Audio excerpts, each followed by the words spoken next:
Neste vídeo, vamos abordar um tema que gera muitas dúvidas e discussões no meio cristão: os dízimos e as ofertas. O que a Bíblia realmente nos ensina sobre isso? Será que a prática do dízimo, tão enfatizada em algumas organizações religiosas, é realmente uma obrigação para os cristãos? Vamos explorar juntos este assunto, analisando a visão neopentecostal, os possíveis abusos financeiros e, principalmente, o que as Escrituras nos orientam sobre generosidade e mordomia cristã. O movimento neopentecostal, que ganhou força no século XX, destaca-se pela ênfase na teologia da prosperidade. Essa corrente prega que a fé do indivíduo está diretamente ligada ao seu sucesso material. Dentro desse contexto, os dízimos e as ofertas são frequentemente apresentados como sementes que, quando plantadas, resultarão em bênçãos financeiras e materiais. Passagens como Malaquias 3, verso 10, são frequentemente utilizadas para sustentar essa perspectiva. Trazei todos os dízimos à casa do tesouro, para que haja mantimento na minha casa, e depois fazei prova de mim nisto, diz o Senhor dos Exércitos, se eu não vos abrir as janelas do céu e não derramar sobre vós uma bênção tal, até que não haja lugar suficiente para recolherdes. No entanto, é crucial compreender o contexto histórico e cultural dessa passagem para evitar interpretações que possam desviar-se da mensagem original. Infelizmente, a ênfase excessiva na prosperidade material tem levado a práticas questionáveis em algumas comunidades neopentecostais. Entre os abusos mais comuns podemos destacar a comercialização da fé, venda de objetos sagrados ou ungidos, com a promessa de trazer prosperidade ou cura.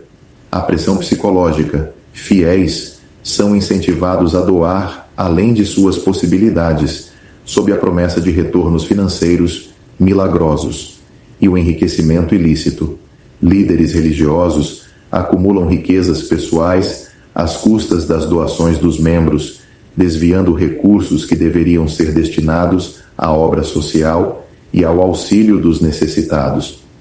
Essas práticas não apenas distorcem o verdadeiro propósito das contribuições, mas também podem afastar as pessoas da fé genuína. Para compreender a verdadeira essência das contribuições na fé cristã, é fundamental analisar o que a Bíblia nos ensina sobre generosidade e mordomia. No contexto do Antigo Testamento, o dízimo era uma prática estabelecida para o sustento dos levitas, que não possuíam herança territorial e dedicavam-se ao serviço religioso.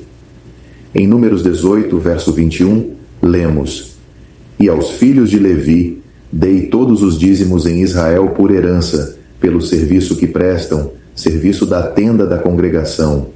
Além do dízimo principal, havia outras contribuições e ofertas que os israelitas eram instruídos a fazer, totalizando mais de 10% de suas rendas anuais.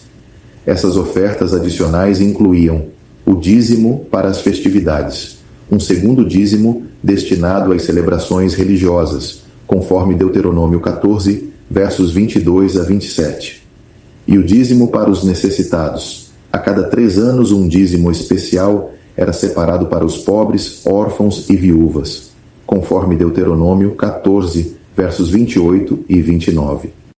Na prática, um israelita do Antigo Testamento entregava mais do que 10%, pois havia diversas taxas anuais relacionadas ao sustento do templo, às celebrações e à assistência social. Portanto, a ideia de que o dízimo era um simples pagamento fixo de 10% não reflete toda a realidade do sistema mosaico. Com a vinda de Jesus Cristo e o estabelecimento da nova aliança, a abordagem sobre as contribuições sofreu uma transformação significativa. O dízimo fazia parte da antiga aliança. Estava ligada com a dispensação da lei. No Novo Testamento, ou na nova aliança, não encontramos uma imposição específica sobre o dízimo. Em vez disso, a ênfase recai sobre a generosidade voluntária e a disposição do coração.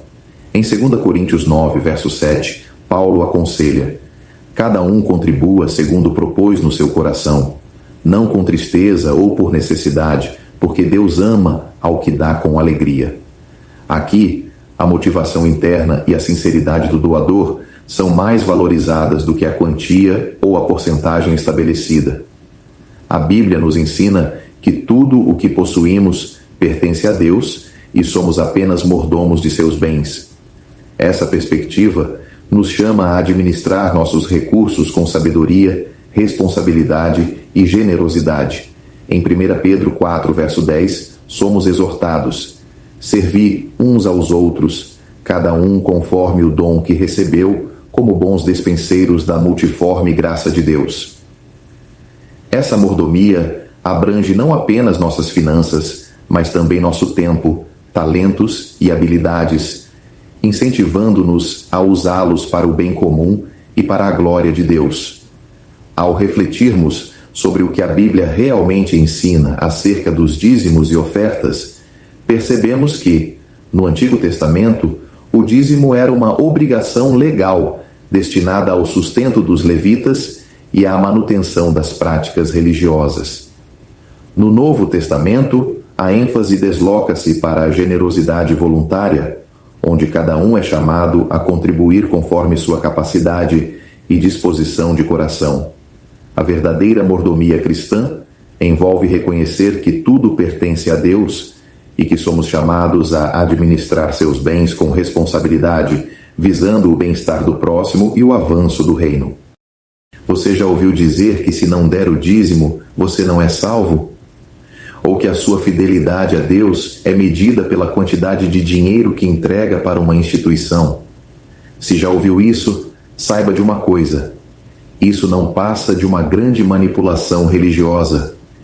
Infelizmente, muitos líderes religiosos fazem do dízimo um instrumento de medo, um critério falso de salvação e até um termômetro da fé. E o pior, usam isso para o próprio enriquecimento, explorando a boa-fé das pessoas. Mas vamos direto ao ponto. A Bíblia ensina que somos salvos pela graça, mediante a fé em Jesus Cristo, e não por dinheiro. Sim, contribuir para a obra de Deus é algo voluntário e bíblico. Mas quando uma suposta igreja ensina que o dízimo é um requisito para ser salvo, preservar a salvação ou para provar a fidelidade a Deus, está ensinando um falso evangelho. E o apóstolo Paulo foi bem claro sobre isso. Porque pela graça sois salvos por meio da fé. E isso não vem de vós, é dom de Deus, não vem das obras para que ninguém se glorie. Efésios alguns versos 8 e 9. Agora veja bem, se a salvação é pela graça, então como pode alguém dizer que um crente só é salvo se der dinheiro? Se a fidelidade a Deus é provada pelo amor e pela obediência à sua palavra, como pode alguém medir isso por um boleto bancário? Isso não é evangelho, isso é comércio da fé. O que estamos vendo hoje são líderes que se tornaram empresários da religião, fazem do dízimo uma regra obrigatória para a salvação, não porque se preocupam com a alma das pessoas, mas porque querem viver do dinheiro delas. Porque muitos há, dos quais muitas vezes vos disse, e agora também digo chorando, que são inimigos da cruz de Cristo. O fim deles é a perdição. O Deus deles é o ventre, e a glória deles é para a confusão deles mesmos, que só pensam nas coisas terrenas. Filipenses 3, versos 18 e 19. Se alguém diz que sem dízimo você está amaldiçoado, saiba que essa pessoa está distorcendo a palavra de Deus.